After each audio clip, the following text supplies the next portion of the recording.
Crane at one point had stated that you can describe the existence of God mathematically. How close are we, by that statement, that he could describe nature mathematically, that you can describe God mathematically? Was there ever that leap? No, not what with him. I mean, the closest we get to is Roger Bacon, who's a Franciscan who is a contemporary of Grosseteste. Often people call him a student of Grosseteste. I don't think he was familiar with everything that Grosseteste wrote. But he argues that if you want to be a good theologian, you study mathematics first. And once you've mastered mathematics, then you can do theology. But there's no attempt to kind of then use mathematical theory to then describe, to talk about the existence of God. We never get to that point. For Grosseteste, one of the things he's doing with his Big Bang theory, he says, when God says, "Let there be light," it starts off as this point of light, and then light by its nature is self-diffusive, and it'll explode, and then eventually gets to a point where it can't expand anymore as it condescends or condenses. Sorry, that's the word. Condenses. It creates matter. So for Grosseteste, there's a relationship between light and matter. He uses a primitive form of set theory of infinities to describe how this happens and why it's limited. And what he wants to say ultimately is that because God is infinite, he's outside of this whole notion of creation, and that ultimately that creation itself is a finitude. And so I think if you pressed him, he'd probably say because God is infinite, he escapes the boundaries of mathematical discourse. So does that adequately answer your question? And then you mentioned about the Big Bang. He was the first to come out with the Big Bang theory. Yeah. Wow. It is pretty amazing. Yeah. Yeah. We were told it wasn't until the 20th century. Yeah. And in fact, there was a research group at Durham about 5 years ago who brought together physicists, historians, and mathematicians, and they talked about kind of thinking about the Big Bang from a variety of disciplines, including theology. Giles Casper, who's a great historian, led the project. And what they were trying to figure out was so we got the 19th century Jesuit, whose name I can never remember, who actually proposed the Big Bang theory. When the Cambridge physicists in the 1920s and 30s began to actually work out the mathematics, one of the things people have been trying to figure out is did any of them have access to Grosseteste? Because the model he gives looks, interestingly, very familiar to the first model of the Big Bang theory.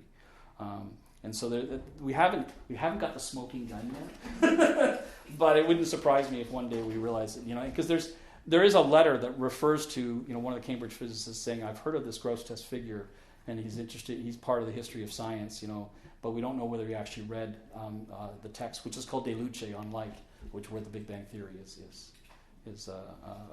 discussed." So he's a clever guy. Yes, sir. I hate to do this to you, but I think you've confused the first Council of Lyon with the second Council of Lyon, because when you said that he would have gotten some of his insight about the filioque, the Greek approach, from the Byzantine emperor that was there, so that's 1274. That's the second Council of Lyon. 1254, the Byzantine emperor was... He was in exile. Right. He actually was. He was at both. He was at the first council of the... Are He you was. serious? He was seeking support to get back on the throne, which he doesn't get until 1261. So he's actually in exile. He's trying to get papal support for it. When we know that there are 3 patriarchs there at that council, there's a lot more at 1274, because then we get an initial attempt at the filioque agreement that doesn't get echoed until 1439.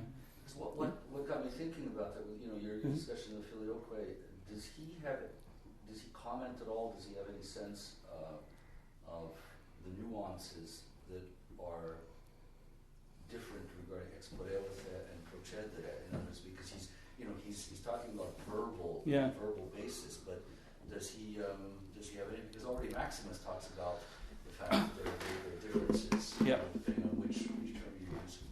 Not that I'm aware of. One of the frustrating things is that with his translations on the Dionysian corpus, he comments as he goes.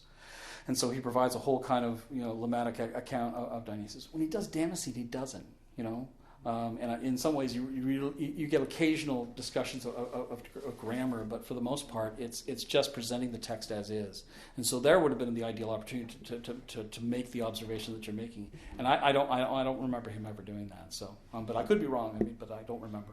We really like this. There's no. I don't know. Maybe Dumont. The first Council of Lyon and a Greek presence is just. Yeah. It just kind of. I know. It's faded from consciousness. Well, exactly, because 1274 is such a huge moment, and then the negative reaction that happens in Byzantium because of the Second Council. But I think the reason why nobody notices is because you look at the proceedings and the canons, and the Greeks aren't mentioned at all. And it's actually just based on a chronicler about the Council of Lyon that we know that the three patriarchs and the emperor were present. Yeah, but it's one of the reasons I think why Innocent IV talks about it in his opening sermon. He's aware of the issue. So. Another question. His love to pseudo-Dionysius Areopagite, can it be just because he likes his ideas and he shared his ideas? So why he translated and took his ideas to his, what he was writing? So was something personal or just really something theological? Because you read about him a lot and you kind of know him. Yeah. It's a really good question. What attracted him to it? Most scholars who've looked at it say, here's his position on this. This can be explained by the fact that he read Dionysius, and that's kind of what I was saying. But nobody gets to the reason of, what drew him to Dionysius in the first place?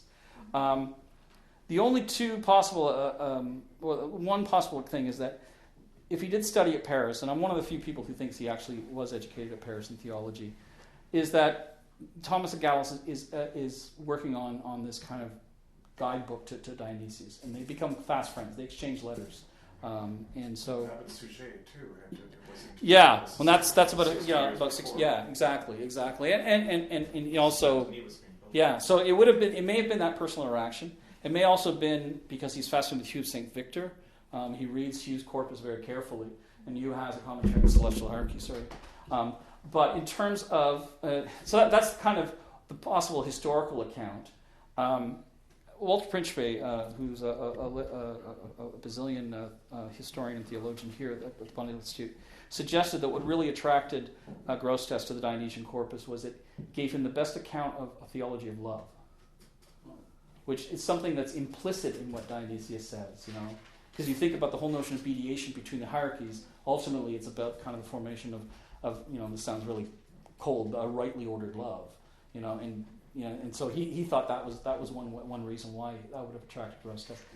That's a bit of a leap for me, and I want to think about that more before I would actually stake a claim on that. So I guess the real answer is I don't know. Because usually when someone's studying something and they quote something, it should be that someone is interested, but still there's something in between. Yeah. Thank you. No problem. Sir.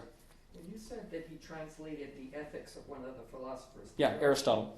Or Aristotle. Yeah. Did he actually write a commentary on the ethics? No, he didn't. That's we get an introduction. There's a superscriptio at the beginning as to why he thinks it's worth reading.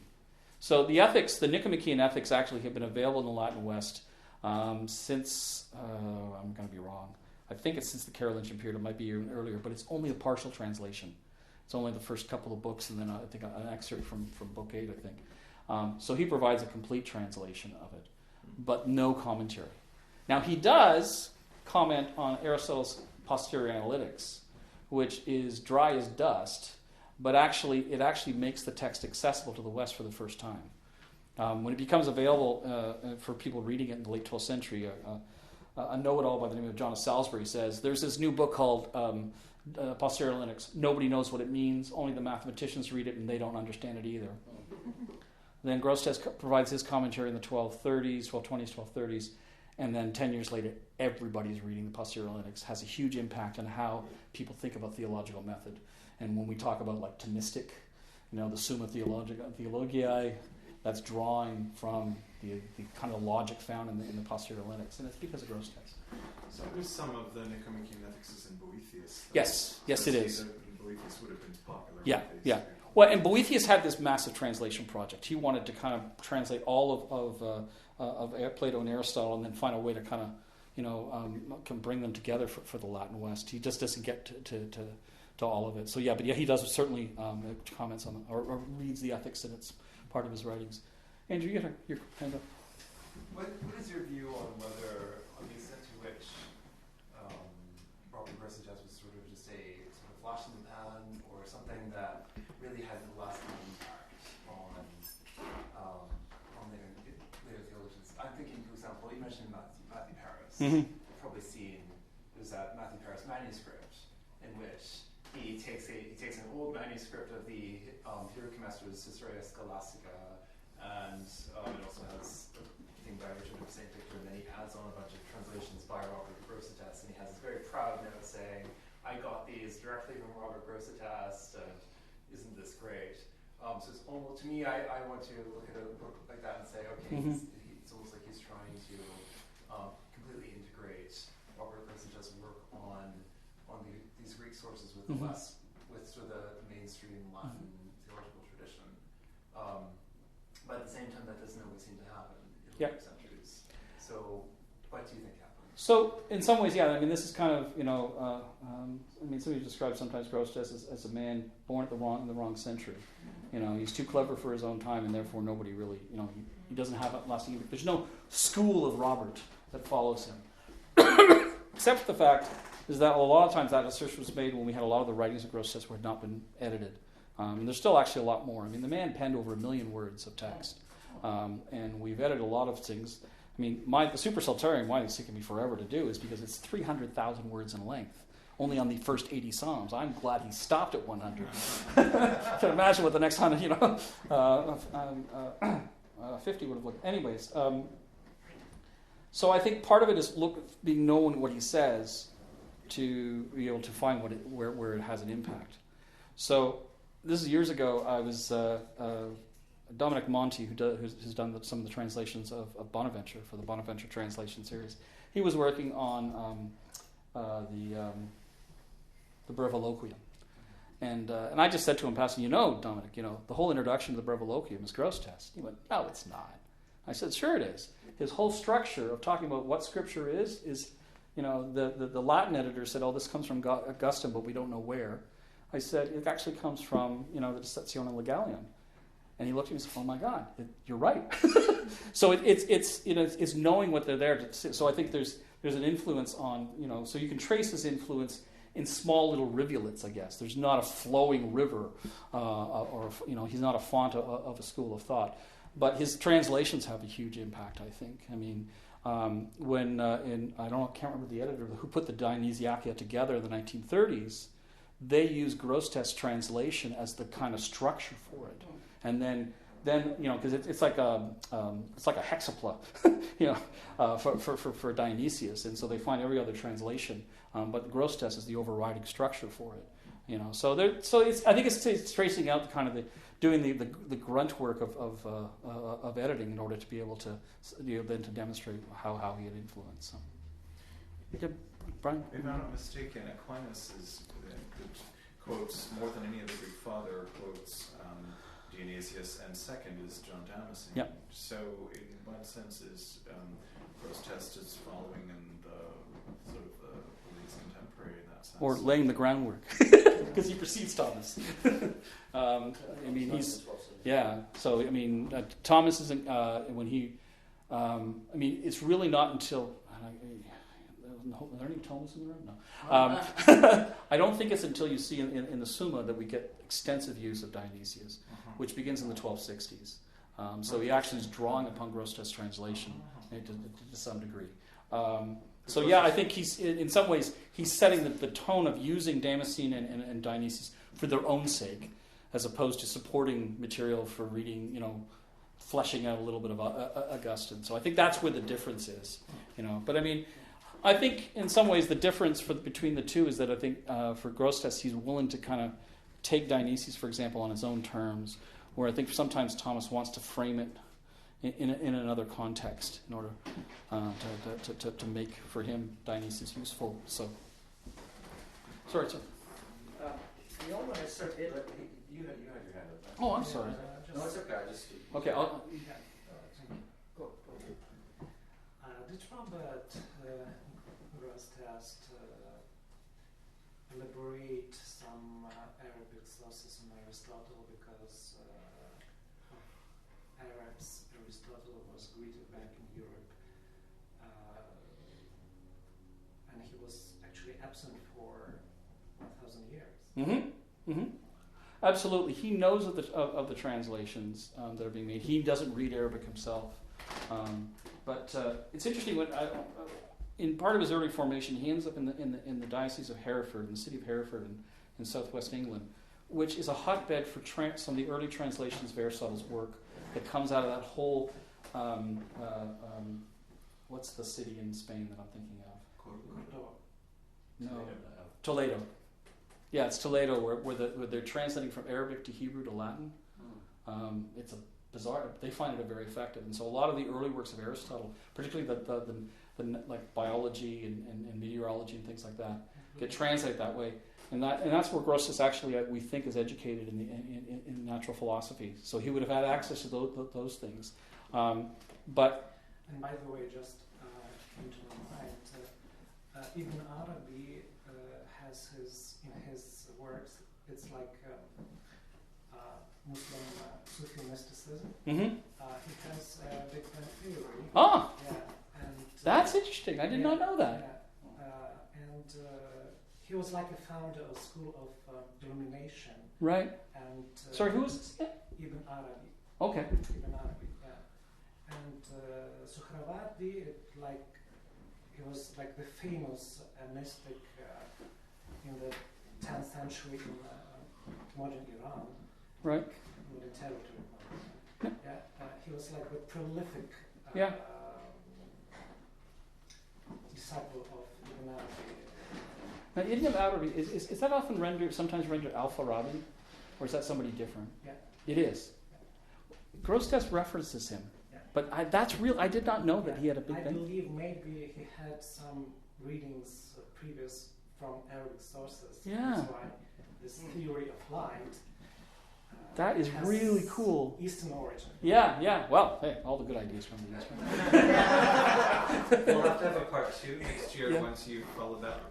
That rabbit hole? Come back and. That's really interesting because Al-Farabi is a source that he's aware of, but it's I'll have to think about that and what texts he had of Al-Farabi. That's I can send you a couple of texts. That would be lovely. Thank you. Although you said there was no school of Robert Grosseteste to learn more from him, you mentioned an interesting thing, that as a bishop, he did a few interesting things. He refused to support those who were not trained properly. He supported monasteries. He had to deal with 1,600 parishes. So was he known? Did he have a reputation as a good bishop? And was that used as an example for other dioceses? Absolutely. It's one of the things he's known for in the later Middle Ages more than anything. In fact, they'll talk about he was erudite in the divine science, but he was a wonderful bishop, and they would go on and on about how wonderful he is, and particularly a zealous protector of good pastoral care. So there's a very famous letter written in 1250 in which a nephew of Innocent IV is parachuted into the Diocese of Lincoln to become a parish priest, and so the Archbishop of Canterbury, who's also an Italian, informs Grosseteste, you're going to put this guy in a benefice and you're going to secure a position for him. And Grosseteste says, no way. He doesn't speak English. He's not trained in pastoral care. He doesn't know any theology. So he writes this very famous letter where he says, I don't care what the Pope has told me. I'm rebelling. I'm saying no because my people's lives, their souls are at stake here. So it actually makes him very famous. At first we thought the letter's written directly to Innocent IV. It's not. It's written to the papal notary. So it has a little bit of less impact. But Matthew Fox, who writes the Book of Martyrs in the 16th century, says that actually Grosseteste is a proto-Protestant because he was saying the Pope was wrong, kind of thing. And that narrative gets all kind of screwed up for a while And it's actually not until the 19th century that we get to a better account that he's actually right within the Catholic tradition, but he's deeply committed to good pastoral care. He sees the best way to educate. He sees confession is not only about examining conscience, but it's actually the way in which you instruct the laity. So there are no kind of catechetical schools or anything like that. So the Templin Day is a fascinating text. It's a bunch of schemas. So he walks through the Lord's Prayer and says, here's how you can talk about the virtues in the Lord's Prayer. Here's how you can examine somebody about what they believe in terms of the creed. And then you can examine how they think about what the theological virtues are, what the cardinal virtues are. It's a way of teaching people the content of their faith. And he's very practical about it. It's really interesting. So yes, he's very well known for that. And that's really actually what he's known as Lincolniensis, is this person. So can you say something, because this is fascinating, in regards to the fact that there were attempts to canonize him, right? Yes. And what, how soon after is that? And would his letter to the papal legate? Yeah, the papal notary. Considered an impediment, as it were? It might have been. It's unclear. The closest I've seen of any documentation is a endorsement list that's written at Lincoln. It's on a what do you call them? It's not a manuscript. It's a what word am I looking for? Scroll. Yeah. Pipe roll, kind of pipe roll. And it's a list of every abbot in Lincoln, and every archdeacon or whatever, and every noble in Lincoln saying, yeah, we attested his miracles. And there's and Matthew Paris actually records a couple of miracles of Grosseteste, but it doesn't go anywhere. So maybe I should become the advocate of his canonization. But that's as far as we get, and then he just kind of disappears in that regard. But on what grounds was it rejected? I just think they actually didn't have somebody to properly advocate for it.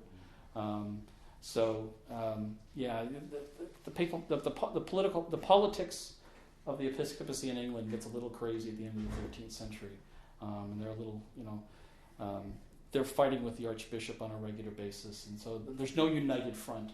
One of the amazing things, actually, is that in 1240, Edmund of Abingdon, who's Archbishop of Canterbury, dies. And Grosseteste spearheads a canonization process, in which he's canonized at the Council of Lyon in 1245. It's incredibly fast. And what's amazing, it's the first item of business on the agenda for thing. So you get somebody like that, he's clearly very good at organizing and rallying support, then they can get it done. Unfortunately, when he died, there was nobody equivalent, I guess. We could be in medieval fashion. We could start with our local cultists here. There you go. There is with the Eastern, so we have sympathy now because he has these Eastern interests. So we could start commemorating the Sheptytsky chapel. There you go. And radiate out. I've made my pilgrimage to Lincoln, and I've prayed at his tomb. Do you have a relic we can use? Well, if I nicked one from the treasury, maybe. But they exhumed his body in the 17th century. And actually, it had been buried so deep in the ground, it actually was almost intact. It had been very well sealed. Yeah. Hodor sanctitatis. Sanctitas. But then the idiot who did it, when he didn't reseal it properly, and then came back a week later to work on it. He was an archaeologist, and the whole thing had turned into liquid and bone. So I'd love to have it exhumed. I keep telling the story to everybody. There was this great, when I lived in England in the 90s, there was this great BBC series called Meet the Ancestors. And so archaeologists who had dug up whole skeletons, they would bring in a forensic artist, and they'd recreate the face. And I thought I would love to do that with Grosseteste. But I never got any. Is that here? Yeah, that's from a British Library manuscript, early 14th century. We have all these things now. We don't have the gloves, but we have the ring and the crosier, and I'm not sure if we have anything else or not. They're in the treasury at Lincoln. So, Now what's the manuscript? Royal Manuscript 6EV is the thing. Sorry. It's a compendium. It contains primarily his sermons, but also one of the things he does just after he leaves the Oxford School is he creates kind of a collection of his best sermons and theological ideas. It's called the Dicta. And he creates it and indexes and everything, and this is one of the comprehensive copies of it. So the scribe's terrible. It's lots of mistakes, but it's comprehensive. So, and I had a full copy of it, so I was able to use it. So, any other questions? We haven't talked about the East that much. So sorry. I don't want to monopolize, but I'm just fascinated to get eastward, even though it's not east. The whole question of the evolution of these translations of Aristotle's ethics, because I was intrigued that there are parts of the Nicomachean ethics in Boethius, and then he does a translation. And so my question is, first, was he aware of the text in Boethius? And then I'd be fascinated to know what happens in terms of the Latin, as you go from, the period of Boethius to the period of Grosseteste.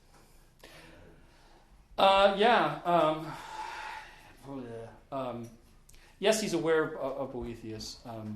This is tangential to your question, but one of the things that we have from the Lyon Library, public library, is a manuscript of a French Bible.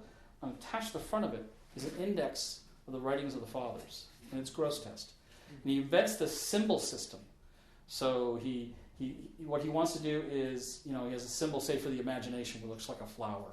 He'll put that in the margin, and then you go to his index, and you can see all the other entries of Scripture and the Fathers will be, that talk about the imagination. It's a fascinating thing. It's obviously all so unwieldy. I mean, I think it's got just over 100 different pictographs. So trying to manage that. What's interesting and what made me think about that is that he has 3 categories. He's got Scripture, the Fathers, and then on the margins he has what we would identify as pagan authors like Aristotle, Seneca, Boethius, which I think, he classifies them as a classical author as opposed to a theologian, which is very interesting, and that's what made me think of it. So yes, he's very familiar with Boethius, but I don't know specifically whether he uses how Boethius renders, the ethics in any way to translate. Your knowledge of Latin, is it reasonable to presume that the language would have evolved enough for Grosseteste to look at Boethius and say, I don't know, I'm going to have to, play around with some of these phrases or some of this vocabulary. I'm just curious because I've always been fascinated by translation. Yeah, it's what I find fascinating about the scholastics who have this facility to do translation. There's a few of them. Lilith Morbic is one of them. Gross is another. Is their ability to work in different levels of Latinity. So you look at his theological writings, and it's not complex syntax. It's kind of what you would expect of a scholastic text. You read his letters, and you'd think he was Suetonius or Cicero. And then I think I would say that the translations kind of sit in the middle of that. So it's more sophisticated than you find in a scholastic teaching text, but it's not as crazy as you would get, crazy complicated and highfalutin as you would in a letter. So he has his facility of Latin is extraordinary, and where he learned this is really fascinating. He's born poor. We have absolutely no idea how he's educated. It really is a rags to riches story. We've up till now had Greek for breakfast. Maybe next year we want to start a Greek in Latin translation. I think Andrew Dunning could help us. Yeah, there you go. And we could read selections of the Greek fathers in Latin translation and learn Greek and Latin. We could do the Byzantine liturgy in Latin. There you go. That seems counterintuitive, doesn't it? What is the name? Fathead. It means Grosseteste. It's Anglo-Norman. It's or medieval French. So, and it actually is a compliment. The idea that you have a big brain, basically. Yeah. So he's taken, or he was given it. Did you know about this person? That's a really good question. His period is there's not many surnames attached to people, and they tend to be place names. There is a Richard Grosseteste that shows up in a charter that's contemporary to him, but that's really the only 2 instances in which Grosseteste is used in that regard. There's also Robert Grosseteste that is mentioned in a charter in Paris about 30 years after his death. And what's interesting about it, it's a dispute over a claim of a house in the precinct of St. Prudentius. I can't remember the name of the church. And they're fighting with the canons over who owns this thing, and they talk about that this property was given to them by their father, Robert Grosseteste, and the two children are disputing it, that they still own it. Now, does that mean he had children? Now, one of the theories is that because he comes to theology and the priesthood late in life, he may have been a widower, and that may have been a possibility. It's kind of an interesting kind of thing. So, because by the time of the 12th, 13th century, the notion of married priests is almost completely gone, if not eradicated. So. It's just we had a flash of sunlight a few minutes ago, and I think that is a good symbol for the illumination that we received today. So, And especially since it was coming from the west. Yeah, there you go.